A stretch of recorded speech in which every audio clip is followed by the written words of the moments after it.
Welcome. Let's Hello. just see how long it takes for the little circle to keep spinning for us to get on track. It's spinning again. And I think that we have actually attained Life Writing Live. Hello, So, hello. hello, hello, hello. This is Stephen Tananarive. Tananarive is my special guest today. Yes. We don't often, we don't always do it this way because we get pretty busy. Oh my But gosh, it's been such a great period. yeah, so I just thought that it would be kind of fun to discuss just what's going on in our lives right now, especially since it's Valentine month, to talk about love and relationships, how that interacts with our writing, and so forth and so on. So let's just kind of get started. Let's see. Say Nita Price says, "Hi, Stephen Tananarive. Love you too. Hello, how are you?" Yeah, we're doing great. We're doing great, Yeah, Maurice and absolutely. Nita. Good to see everybody. Yeah. So, so T, we'll get some questions as we go, beyond any doubt. But just kind of, how are you doing? Oh my God, so good. What's good about life? Um, well, honey, as you know, we are reaching a whole nother level in terms of A our whole nother, well, our screenwriting. We're working on several projects. We're coming to the end of the first draft on a feature film script that we've been hired to do by a studio. These are all like a bunch of firsts happening for us. Multiple projects. I'm almost speechless. It's just been such an amazing creative time, and of course that's juxtaposed with the stresses of pandemic life, being holed up in this tiny house together, co-raising a 17-year-old son, who were struggling a bit with the virtual learning environment. So yeah, there's a lot. There's like the great part of it, and then I'm sure a lot of you understand from 2020, especially and beyond, the super challenging part, which is oh my gosh, we can't go anywhere, we can't do anything. Yesterday we took a drive. yes, we drove down to Seal Beach. Yeah, It's only just about 40 miles away, so it took us about an hour to get there. yeah, Actually, a little less than an like hour. 45 minutes, and Yeah, we had our masks on and we got some takeout and we just sat in the car and ate and walked on the sand, yeah. Took some pictures on the keeping sand. away I from forgot people. to send you those That's pictures. So okay. put them on We'll put Instagram. them up. We'll put them up. But Yeah. that was a much needed break from the four walls of the space. Yeah, I mean, those things are all, what's going on in my life with the additional thing that I'm in training for a week-long Filipino martial arts conference in Manila next year. And, I definitely, whether I'm certainly hoping that things will have changed enough for me to be able to go. But at any rate, it's good to have a goal. It's Yes. good to have something that is pushing you. I don't want to go and embarrass myself, No, you will not. Absolutely will not. So let's kind of talk about, by the way, guys, this is, Life Writing Live is only grows when people share it. So if there is anything that you need from us, any questions you'd like to ask, please be sure to ask them. And so we Absolutely. would try to answer them about any, about writing or life or the life writing process or relationships or any number of different things. We can offer our perspective on those things. And to the degree that you find those perspectives useful, be a good conversation. Absolutely. So it's also brought to you by our, various, let's say, Afrofuturismwebinar.com. Yeah, this Life Writing Live segment is brought to you by Afrofuturismwebinar.com. That's Afrofuturismwebinar.com. A Okay. digital download course with everything you need to know about Afrofuturism, from Octavia Butler, Samuel R. Delaney to Black Panther and beyond. Great. Was that a great ad? It was a great ad, and you can type that in while I talk about my type in Okay. the URL while I talk about my perspective on what it is that we're doing. So, there are. This has been an extraordinarily fertile period of time in my life. It's arguable that it's the most fertile of my entire life. Um, Embraces. and there are books, there are short stories, there are essays, there are um, video projects for television, video projects for film, it's cinematic projects, long projects, short ones, series, all sorts of different things. And I think what's critical is to try to find the place all these things connect. Yeah. In other words, it's like people will sometimes say, well, short stories are totally different from novels, or television, movies are totally different from short stories, or whatever. You have to find the place where all this stuff is the same. And I think that ultimately, what I've tried to do is to find the place where it's the same, even between my writing life and my personal life, or my personal life and the martial arts, to find, because if I can find the place where all these things flow from the same origin spot, then all I have to do every day is work on those core aspects, those core things, and everything else will flow from that.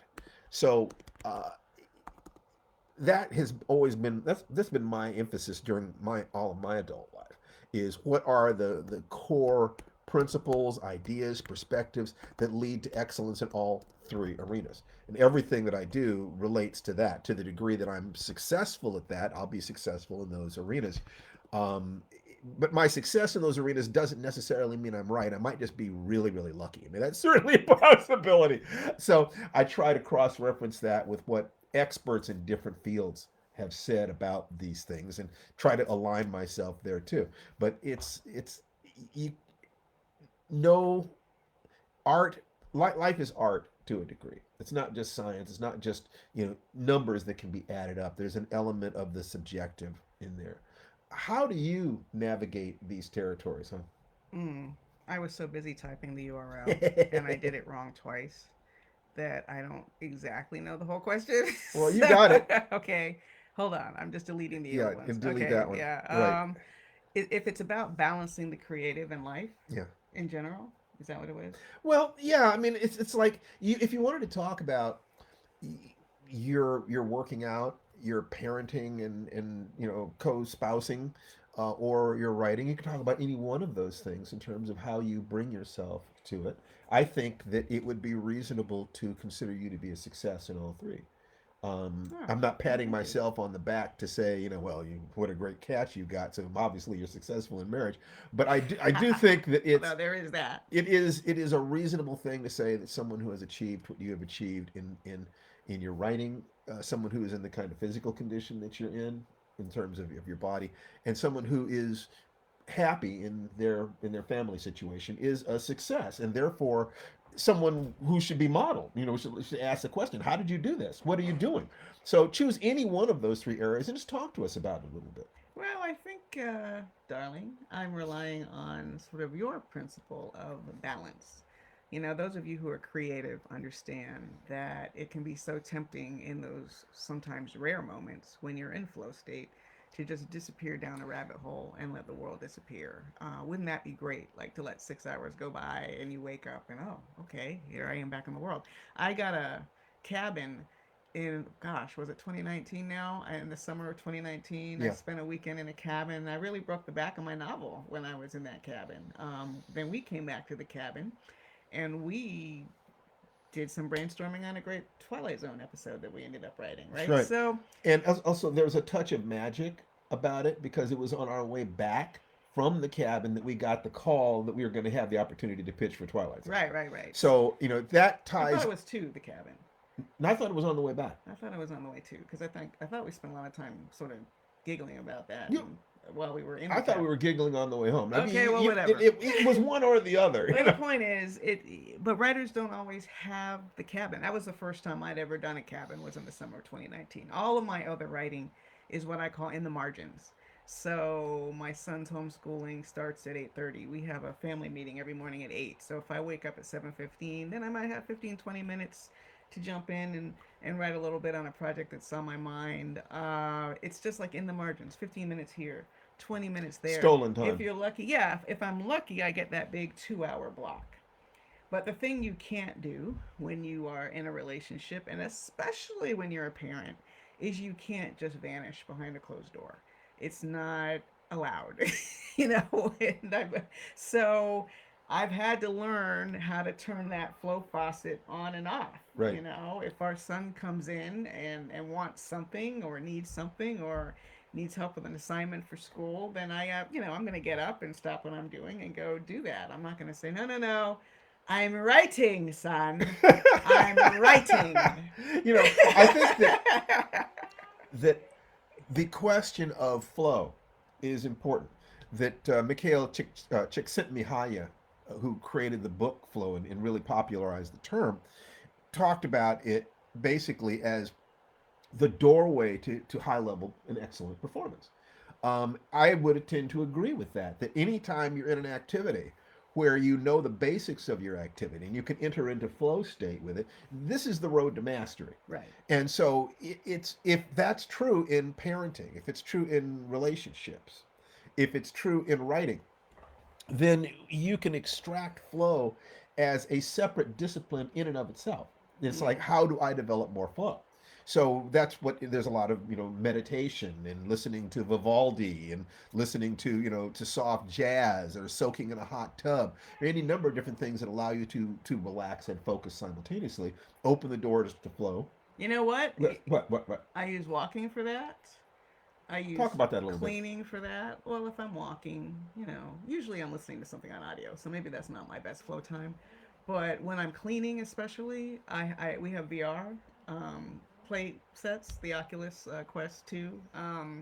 So there's this table tennis game that I play against an avatar who's better than I am while I'm working over story pieces, story puzzles, miniature golf last night, and VR working out. So I like having the distraction of VR. I know not everybody has VR. So your a version of VR when you don't have VR is just to get outside, whatever safe space there is, whether it's a backyard, a porch, even an open window.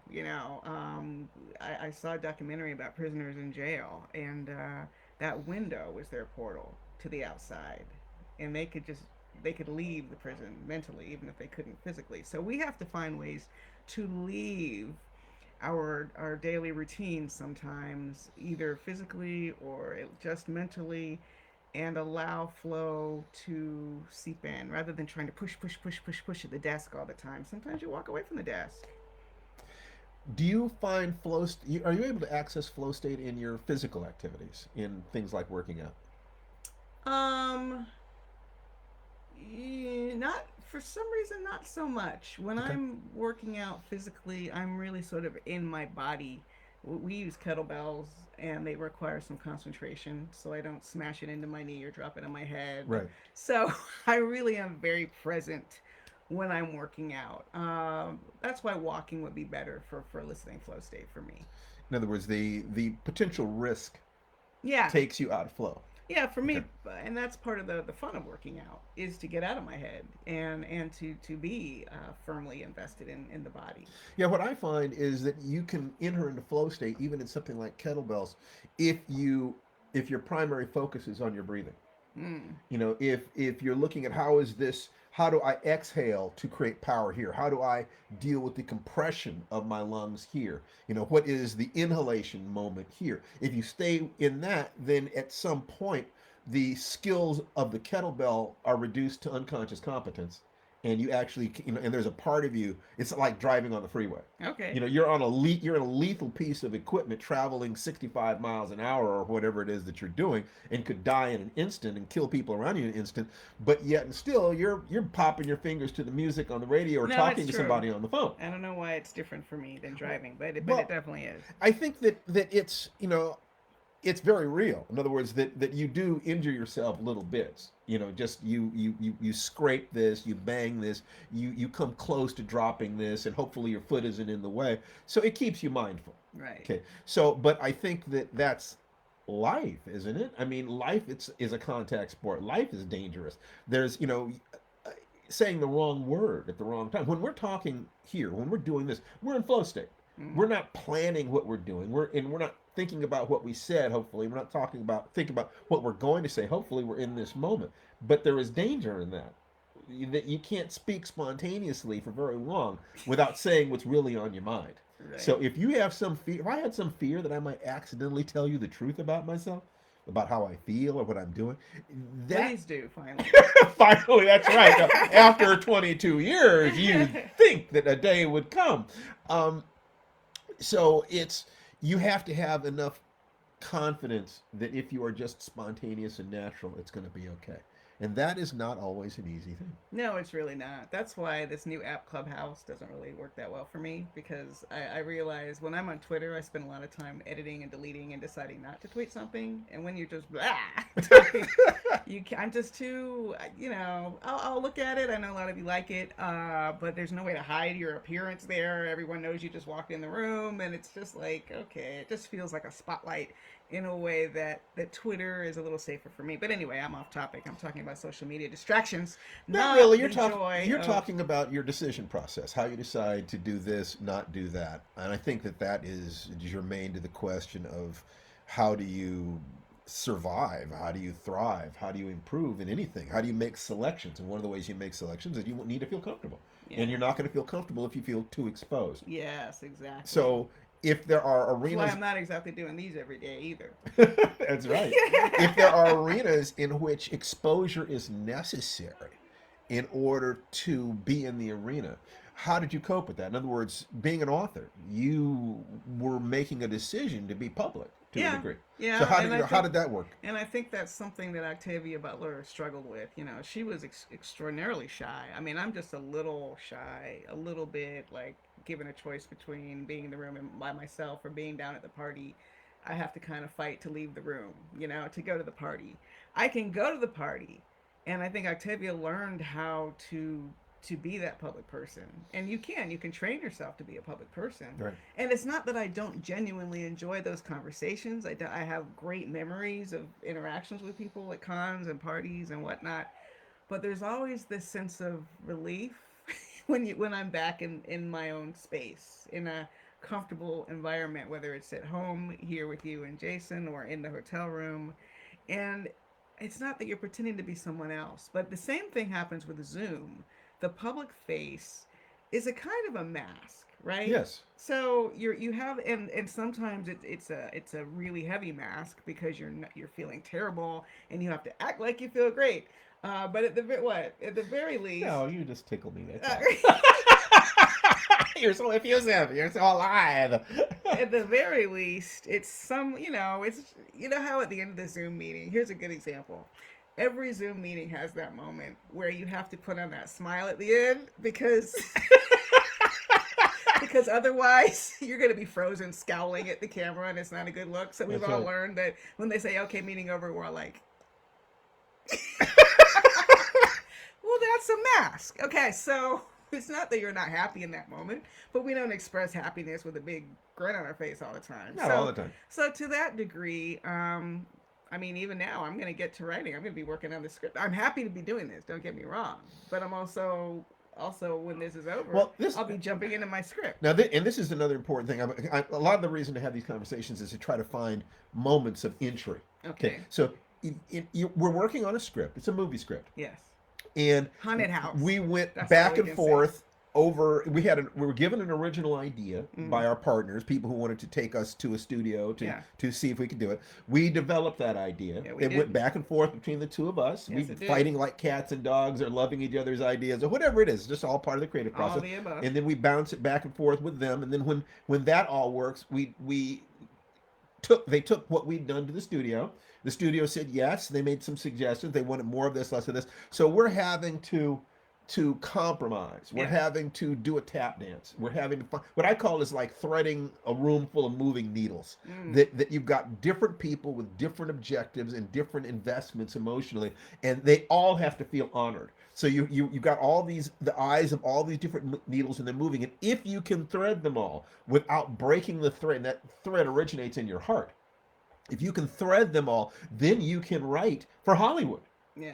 And it's different than it is than writing books. With books, you might only have to satisfy one person to get a book published, just the editor. It's arguable that that the editor and the publisher might be the same person, Right. and that's the only person you have to deal with is just you and the editor. Yeah. It's But very, very but with different. Hollywood, Yeah. there could be a dozen different people who all have to agree that what you're doing is right. Yeah, the real joy is to sort of like with this script we're writing to sort of feel like you're still hanging on to the original threads that you love. Well, see, this is Even though there's a lot that's been taken away and added, I'm still holding on to that original See, thread. this is what I was aiming at.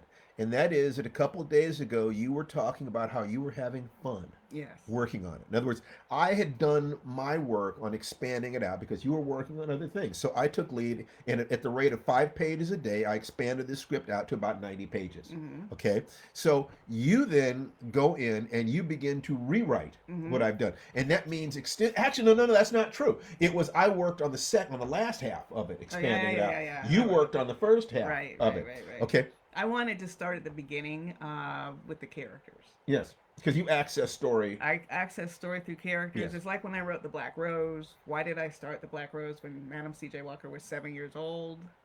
Because I only had 6 months to write it, and I needed to get to know her. Yes. So sorry, we're starting when she's 7.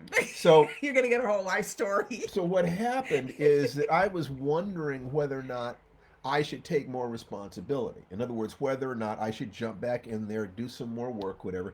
And you said you were having fun. I'm having a blast. And when you said you were having fun, I realized that the little girl inside you, the one who wrote Baby Bobby all those years ago, okay, Yes. just that creative infant had taken over control, that the adult part of you had navigated the Hollywood game, Yes. all the different things you have to learn, as well as the structure of scripts and the format of script writing, and being able to pitch in a room and being able to talk to the money people, all those different things. Your adult self had mastered those things to the point where they're at unconscious competence. So now the little girl just gets to come out and say, let's put on a show. This is fun. You have I'm in the dream. you build a structure that is safe enough to house that inner child. Yes. That's what the adult thing is all. And Hollywood takes it to such a high level because you can get excited talking to your producers a year and a half ago. And then a year and a half later, when the paperwork is signed, you're finally working on the project you were Right. excited about a year and a half ago. So it has to be a flame of interest and excitement that Well, survives the long legal process of paperwork and contracts and negotiations. Well, And to me, this is why everybody in Hollywood does the. I'm super excited to meet you. I'm yeah, super excited to see this work. I'm so happy because you can it's. get fooled and think that means a check is coming when you hear about this. It's not. That doesn't mean a check is coming. But it Out. also doesn't mean that it also doesn't mean that they're lying. It No. means that enthusiasm is the fuel. Yes. That it's or the fuel or the fire That or powers Hollywood. that powers Hollywood, that powers any art. So if you cannot access the part of you that kind of says, the Mickey Rooney, let's put on a show, then Right. you can't play this game. Right. And what would be worse right now than to be stuck with a project we hated? Right? This is why you have to be so careful with collaboration. And I've decided that the theme of today's talk is collaboration. So it's whether it's the collaboration of you and your life and family so that you can create the space to write, which Right. all writers have to deal with, or collaboration, whether, as Steve and I have collaborated on 7 novels, right? Well, when you talk about and screenplays. prioritizing is important. What's the most important thing? The most important thing to me is my family. Okay, I prioritize my children even above my love for my wife, and I would expect her to do the exact same thing.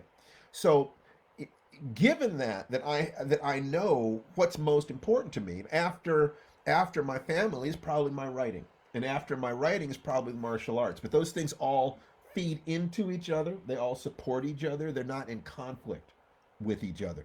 But if my son needs me, I will put anything aside. If my wife needs me, I will put anything Most aside. things aside. Most things aside. Well, that's true. That's true, I guess. But I would expect you to filter the same way. Yeah. I would expect you to only do those things that are in alignment with your dreams. In other words, you're on this march between being a little baby and being an old woman about to die. Mm. You have to place your feet on the path of life as genuinely as possible. Every day. Every day.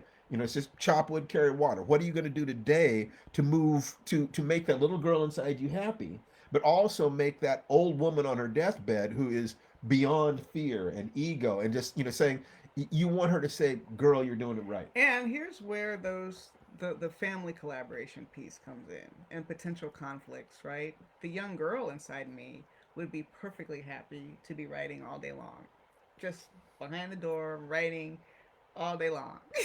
I mean, maybe take a break to VR, It's true. go back to writing. I used to, when we first got married, remember, I would regularly stay up till 1 in the morning, just Yes. writing on my own. You were bed at 11, I'm up at 1, blah, blah, blah, writing. And then I learned I couldn't keep doing that. So this is a super, super exciting time for us in Hollywood. We have never had some of the opportunities we have right now. That's right. So I could be justified if my little girl is in lockstep with that process to put all my energy into the writing, try to make as much money as we can, make our bundle get out. You know what I mean?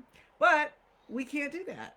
We can't do that. We have a 17-year-old son who's a junior in high school, and this year and a half of his high school is going to be super, super important. And he needs us to be present. Right. And my wife needs me to be present. And I need her to be present. But we also both need to write. And we also need to take care of the physical engine And that our drives relationship, us. because if we're having issues, that's derailing us both in the professional writing side and on the personal side in terms So, of presenting the relationship we want to present to our son. So there is I mean, balancing act isn't the word. We've had to become incredibly organized. I brought in my sister, Lydia Grice, as an assistant, who is amazing. Smartest thing I ever did. By the way, anyone listening, if you have a chance to work with a family member and create excuses to spend more time talking to each other, do that. Do that, absolutely. because it's helped our relationship. I'm seeing new sides of her. She's seeing new sides of me. That's just an aside, though. That's just speaking to the organization piece. But she knows, as my assistant, that my son's virtual schooling is Monday, Tuesday, Thursday, Friday until 12:30. So I don't, for the most part, with one exception, because they were in the UK, and it was Idris Elba's company. I don't do meetings before my son is out of virtual school, Right. because I'm like a teacher's aide at this point. You know, we are co-teaching our son while he's doing virtual learning. And to be honest with you guys, Tananarive is far more responsible for the day to day of teaching him. Not because I don't want to, I love it, but for I think ego reasons, it's easier for Jason to feel corrected by you than it is corrected by me. Maybe so. He reacts to it. But so my responsibility is to try to keep tabs on the big picture. What are the skills that he needs in order to raise a family?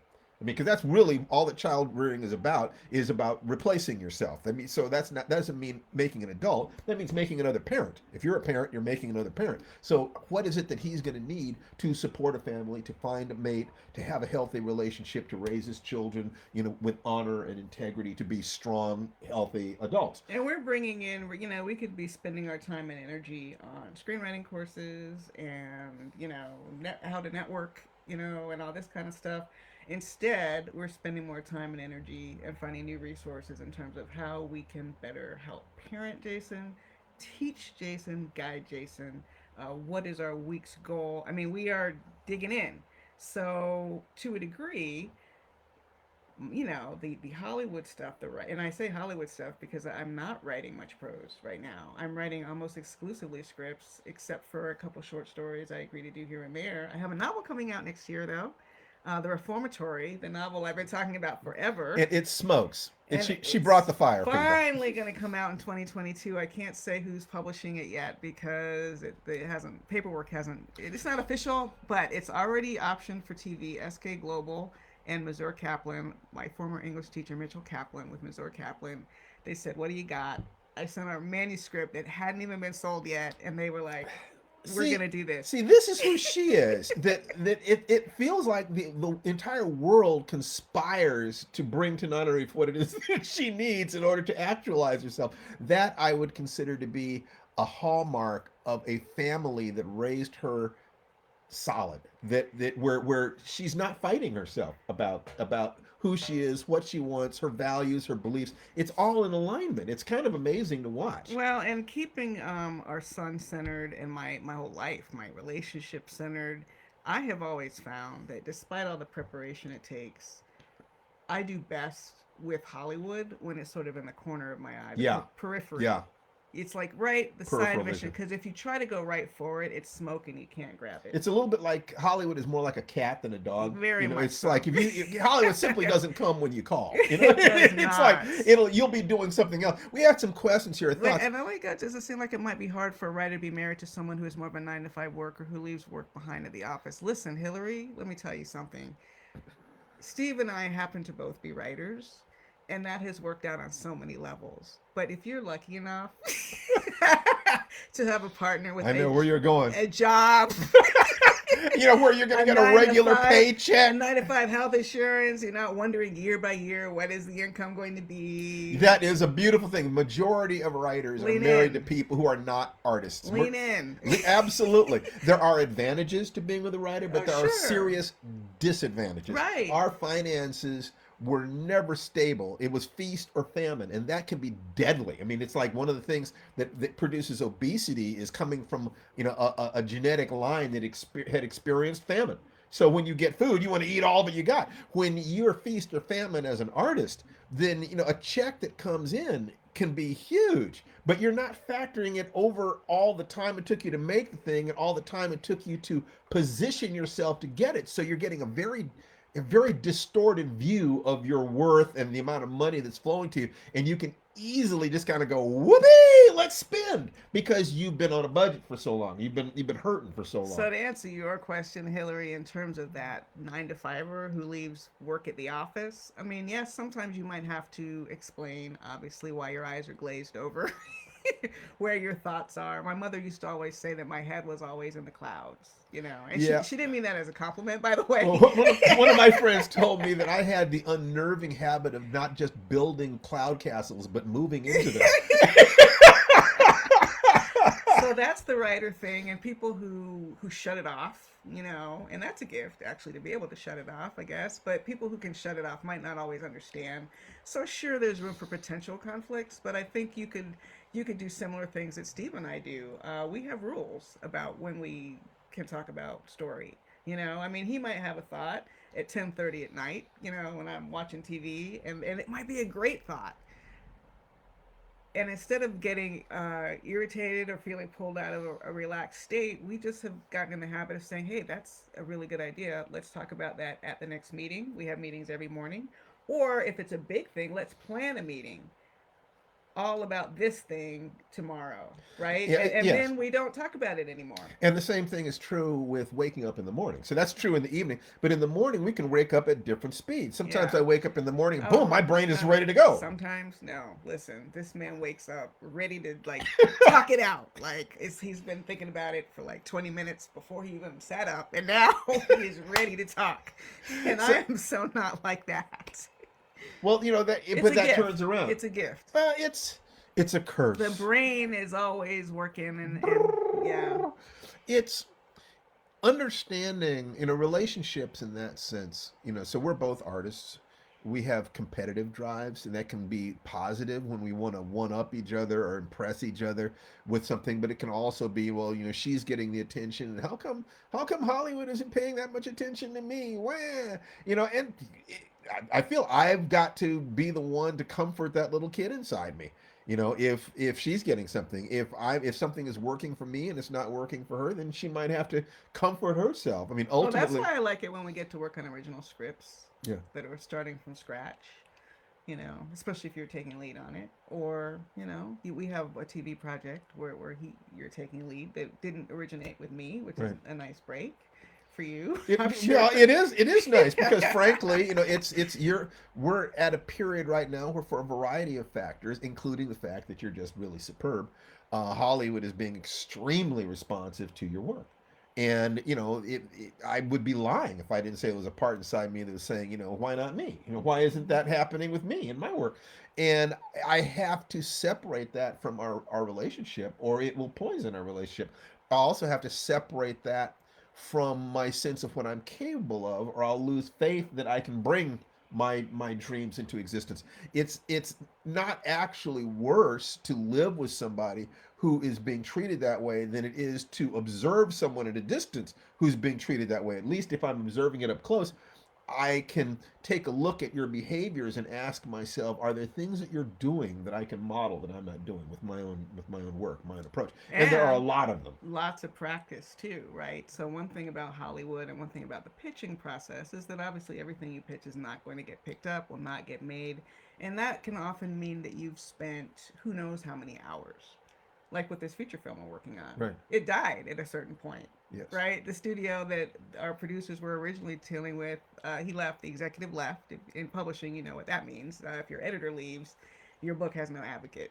So it's the same thing with the film. If the executive who brought you in leaves, then you have no advocate. And it was just sitting there. It was just sitting there until, honestly, I have to say, because of George Floyd, I think, and the Black Lives Matter movement last Mhm. year, there was a renewed sweep in a lot of projects that had been left by the wayside. I think that And Hollywood. this was one of them. Yeah, I think we can naturally segue into into kind of a broader philosophical, almost political point of view on what's happening right now with things like Afrofuturism. Mm-hmm. It is my position. I've said this many times before that that we are finally having the conversations about race, and I've been waiting for America to have my entire life. That the Civil War was about the question: Are they human? Mm. That the Civil Rights Movement was about: Are they Americans? So the Voting Rights Act of And for a lot of people, the 1968. jury is still out on that. That's right. But I think that what has happened now in the 21st century is that we're finally asking the question: Are they actually equal? Mm. Because if black people have always been equal, then all you have to do is take a look at the unequal treatment and the unequal results in things like, inherited wealth, infant mortality, lifespan, and incarceration rates, and you can Uh, say something is wrong here. If whew. these people are equal, then the playing field can't be equal. If the playing field is equal, then the people can't be equal. And I think that what we want is to what I want. All I want is to force people to make a stand, to force people to openly say which way they're actually voting. Mm. Do you believe that the people are equal, or do you believe that the playing field is equal? Just line up one way or the other, because the people who can be allies to me are going to be the people who believe in equality, Right. and therefore there's something wrong with the playing field. And I think that we've, especially for my brothers and sisters who tend more towards the conservative, I think they want to believe that the playing field is more or less equal. Mm. And I think that that belief is one of the things that is breaking down right now. The Black Lives Matter, that people said, well, it can't be, the police can't actually be discriminating, even if you catch it on video. He must have caused it. And it's such, as sad as it was what happened at the Capitol on January 6th, it was such a stark contrast that even sort of casual observers were like, wow, well, the police really aren't doing much. Look at this crowd. They're actually storming the Capitol, and the police aren't tear gassing them and using sound weapons. I mean, there are weapons being used against protesters, Black Lives Matter protesters, still, frankly, in Portland, Seattle, if you live in the Pacific well, Northwest, the where level. the brutality against protesters is such a contrast to the gentle hands with which these killer protesters, they literally killed this police officer. Right. Well, look, the No, level of relative privilege was so high that a woman who broke into the facility, storm with a group that was storming past the guards, broke through a window, is climbing through a window to where the legislators were huddling, surrounded by bodyguards who were telling them, back off, stop, stop, stop. And the guy finally fired.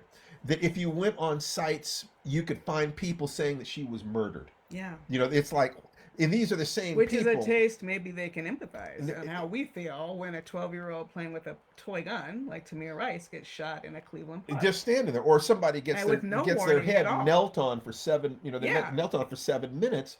That's not a problem.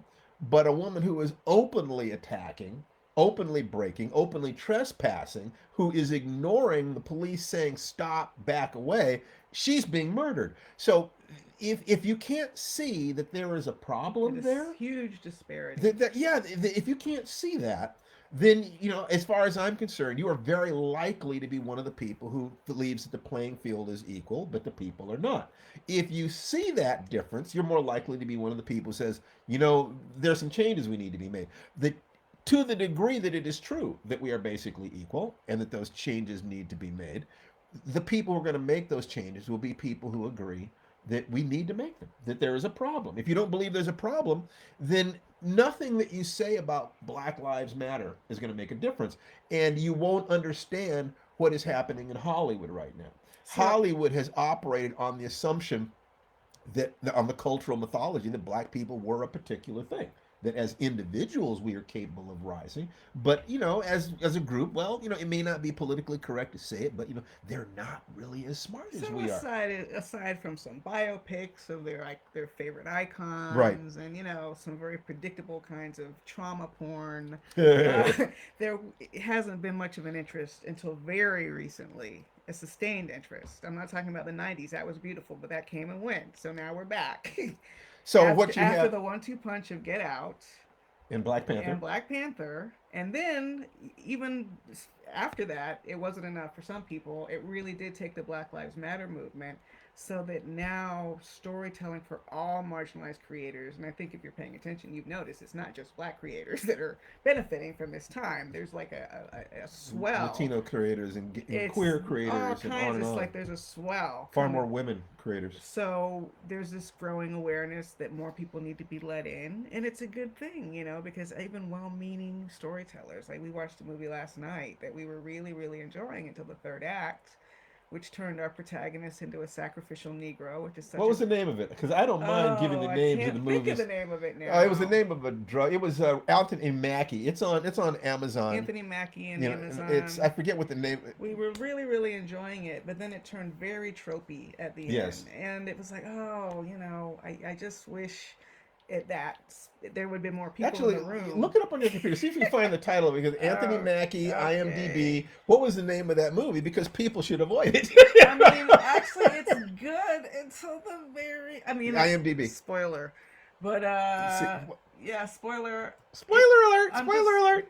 I'm just gonna say. Let's say it turns very spiritual guidey, Okay, here it is. There it is. synchronic. So yeah, it's called Synchronic, and it's about a guy who comes in contact with a very unusual psychoactive drug that has a very unusual effects.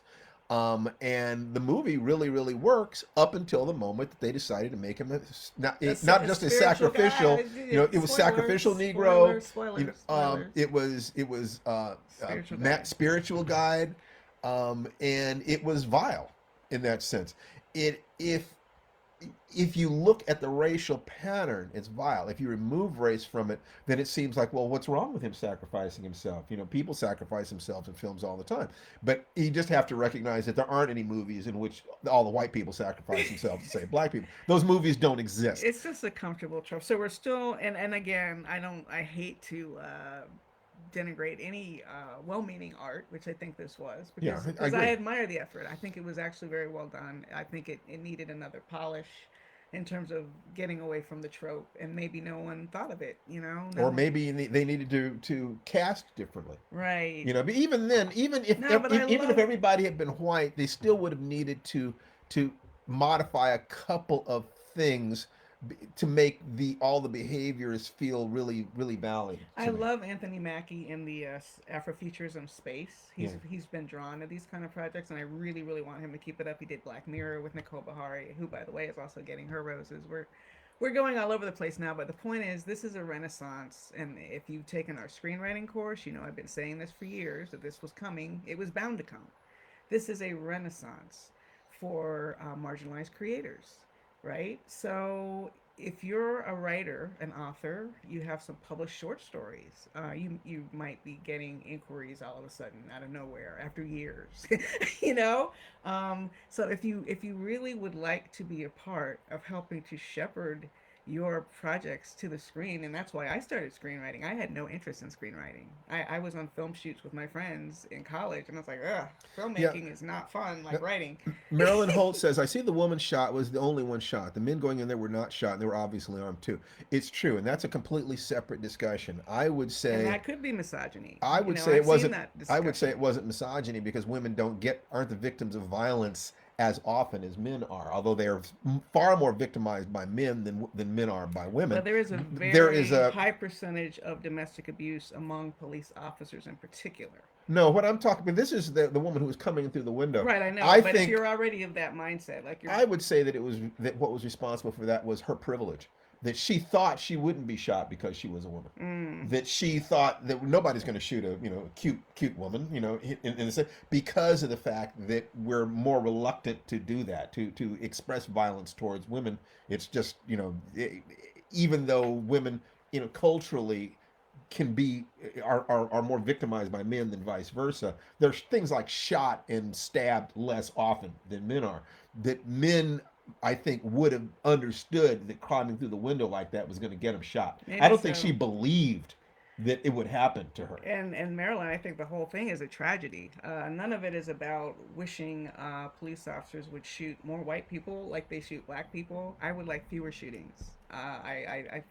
This was a situation where the behavior was going to be very difficult for somebody not to get shot. Right. You know, Because especially you take a look at the gallows that were set up and what people saying, hang pins and so forth and so yeah, on. they were You can say all serious. you want to about maybe they were just kidding. No, That was just dialogue. It's all just rhetoric until someone pulls the switch. At and which point it's like, oh, I didn't mean that to happen. I I saw an thought they were joking. I saw an amazing, and we don't know who's who in this. I saw this amazing graphic that the New York Times put out yesterday that showed cellular activity from people. It's like green glows of the from the cell phones of people who were at the speech, and you can track the motion to the Capitol as the sitting president in the United States creates an insurrection. I mean, you can just see it go from the speech to the Capitol. And unfortunately, I've been in protests where I didn't plan to get swept in, anti apartheid protests in college when my fellow students at Northwestern had a sit in the administration building. I had dinner plans with a friend. I understand that emotionalism. You're swept up in a cause, but A, we didn't hurt anybody. Yeah. And B, when you see that it's violent and people are shouting violent slogans, if you're that person who's just swept up, you walk away. Which, Yeah. by the way, a lot of people did. So Maryland is boring down on that question, and I would say that if you believe that women are more likely to be shot in the same situations, in other words, that women are more likely to be shot, killed than men are, that we'd be able to data mine that and find the statistics that indicate our police, more likely to shoot female perps than male perps. I would think that it would be possible to establish It that doesn't one way or seem to the other. be as common in say, Black Lives Matter cases. I just think that the statistics will be out there. Yeah, There's no need to speculate right. on that. I think you could ask the question directly, take a look into the statistics, and I don't think that the men had more privilege, but I do think that if you want to see whether or not it was more likely that a man in the exact doing the exact same things would have been shot, that we could find that out by looking at statistics of who gets shot and who doesn't in a given situation. And there's no point in speculating on that. Like I said, the statistics are out there. We can look for them. So what what we're trying to say is that the studios are now open to things like Afrofuturism, Black people's stories, both because they can see that there's money involved Oh, in that's it. the number one reason. It's the number one reason because corporations eat money. That's the number That's one the one reason. thing. They have to be sure that they'll be fed. But secondly, I think that one of the reasons these things can make money is not just that there is an audience of people who are of the same demographic of what's on the screen, but that citizens in general are asking, well, what are these other citizens that we live with? If they're not the image of Step and Fetch It in Aunt Jemima, then who are they? We need to have some sort of a sense of communication in order to move forward towards the future. Yeah. So to that degree, then I think that you can take a look at movies like Get Out and Black Panther, and both of them are to a certain degree asking questions about race or offering perspectives that have not been offered before, questions that have not been asked before, that trigger new kinds of conversations. Those things have the potential to become what do you call it? Not mimetic. They become viral. Mm. They become water cooler conversations. What was this? What is Wakanda? Could Wakanda be? Why is Black Panther so popular? Yeah, Why we this? Why we would that? be remiss not to mention that we wrote a few episodes of Cereal Box's new Marvel Sins of the King, Black Panther book. And Cereal Box, if you're not familiar with this platform, I'm not shilling for them, but I'm an audio junkie, so I love this platform. This is it's a digital book, so you can read it, but it's also enhanced audio, and it's actually read by an Emmy nominated actor from The Good Place, and even I loved it in oh my gosh, what's the name of the movie? Midsummer. Mm. William Jackson Harper. right, from The Good Place, narrates this enhanced reading. So not only is he doing the accents, I mean, I even thought I heard a little Anthony Mackie in his Falcon, you know. He's like, so he sounds a lot. It's not really an imitation, but he sounds a lot like Chadwick Boseman. He's doing Mhm. an homage. So even though it's set in the world of the comics, very clearly a lot of the writers like me were influenced by the cinematic Marvel universe in the way we created some of these characters. And it's on Serial Box right now, and it's a really good listen. It explosions and sound effects, It is. It super is. fun. You know, what happens now? What happens next with us in our career is one set of things. What happens now, what happens next in terms of diversity behind the camera is a separate thing. We're going to try to get into that position. We're already in that position. We're just trying to get deeper into that position. But there's nothing we're gonna do that would threaten, for me anyway, our relationship or our son's safety and his future. And we know Right. that every day. We wake up with that every day. No, you're not. I'm not taking any meetings before this or that. And And I you can also can't let the work damage your health, your no, personal health. So no. that's the third part of that triad is, you take a look at stress levels as they manifest in stress eating and weight and energy level and how well you sleep. What are these measurements? Make sure that you're taking care of that. What are the measurements in terms of relationships? We go through a checklist on work days of all of our different projects, and one of the projects is just called us. And I Right? will True. literally I'll How are ask, we doing? how are we doing? Right. So that she has an opportunity to tell me. And the answer isn't always great. Right. Sometimes the answer is, we're this is rocky. You know, you We're know, having a couple. We're having a moment. we're having some problems here. So it's like, we might need to, set a special appointment, Meeting. just set a meeting. Okay, let's get together and have a meeting where we're just kind of connecting and communicating. And we also have rituals that we use. Would Yes. you like to share a ritual? Nah. Yeah. Nah. Okay, that's fine. Nah. Yeah. That there are things that we do to connect with each other. There are things that we do to measure these things. So that we don't, what you don't want is God, I didn't know that she felt that way. Why didn't she ever tell me that she felt that way? You get blindsided. And when it comes to our son, we have to say everything that's on our minds, everything we're thinking, because like I told Steve yesterday, we don't ever want to have a point like 5 years from now where one of us is wishing, I wish I had said something. I wish I had done this. I wish I had done that. We're trying to think of all that in advance. It's difficult as a parent. The world changes rapidly. Kids have their own cultures. You can't predict most of what you're going to encounter with your But kids. what you can do is you can know what it is that kids want. Yeah. And the safest bet is that what kids want is to become adults.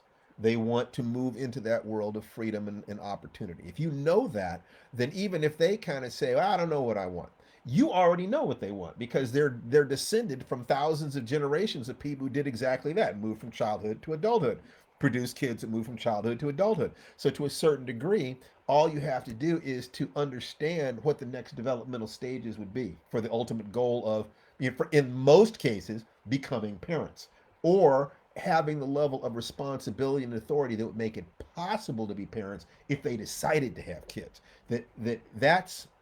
That's critical, I think. I it's I don't know what Jason is going to want. I don't know whether or not he's going to get married, have kids. I don't know what kind of career he's going to want. But I do think that it is reasonable to say what he wants is to be able to organize his mind, his body, his emotions so as to provide goods and services to his community. Yeah, he likes to be a leader. He likes to be a leader, he likes to be appreciated. Yeah. And if we know that, then even if he's confused about what he wants, we know what he wants, and we can give him the tools to help Right. him get there so that he can build his own life. Right. So and we had a conversation about education recently, and should education provide you an opportunity to join the culture, or should it be to transform the culture? Mm. I think that those are not two different things. Those are the same process at a different point. That you start with imitating the adults around you to be able to learn what they know. Then if you have the energy to achieve escape velocity, you can become one of the creators and changers. But what you don't do is aim them at transforming the culture before they even understand the culture. There are plenty of people who have no idea how to earn a living who are going to try to tell you about money, and how you earn it, and so forth. And it's like, wait a minute, you know, get this first. So it's these are all the different things that we have to think about in these different arenas, and none of this was planned in this conversation was, and hopefully you can see the differences between the way T looks at it and the way I look at it, and hopefully you've been able to extract something of value from it. You have any closing thoughts, T? No, just everybody get out there, breathe. Um, I know it feels a little less stressful than it did last year, especially this time last year when we were just beginning to realize that we were going to have to quarantine. And I believe February 7th was the last time I went out in public, as a matter of fact, in 2020. So we can breathe a little easier, but there's plenty, plenty, plenty left to do. So that's another part We of went what out we to have. public for we had my birthday party last year. It was in Oh, March. So it was yeah, it was in March was the last time that right. we went March out into 1st. public. Yeah, I think Yeah, it was March 1st. yeah. So So, in any case, relax, breathe, but remember, we have to re engage on the other side. There's a lot left to do, and the problems have not all gone away. Uh, and find that balance with the way you collaborate within your household or with outside of your household to create your best you. And if you liked this conversation, please share it with your friends. The shares are the only way that we know which conversations are good for you. And if you're interested in Afrofuturism, just check out www.afrofuturismwebinar.com. All right, everybody. Have a great rest of your weekend and a fantastic week. Take care. See you later.